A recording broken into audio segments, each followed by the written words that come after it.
নমস্কার। তোমাদের আগের ভিডিওতে আমি বলেছিলাম যে দেবীর 51 সতীপীঠ সম্বন্ধে তোমাদের সাথে আলোচনা করব।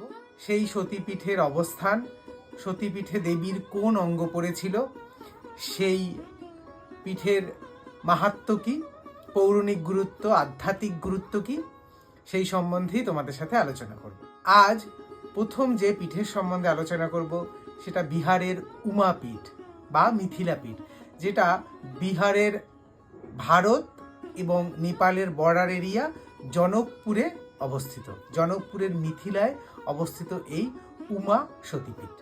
এই সতীপীঠে দেবীর বাম স্কন্ধ অর্থাৎ বাম কাঁধ পড়েছিল। প্রত্যেকটা সতীপীঠে কিন্তু আদিদেব মহাদেব অবস্থান করেন ভৈরব রূপে। এই উমা সতীপীঠে ভৈরবের নাম হলো মহোদর। এই ভৈরব হচ্ছে সতীপীঠের রক্ষক। বিহারের এই সতীপীঠের মাহাত্ম্য হলো তিনি সকল প্রকার বিঘ্ন বিনাশকারী। আত্মরক্ষার জন্য ভক্তরা দেবী উমাকে এখানে পূজা করেন। নমস্কার, সবাই ভালো থাকবেন।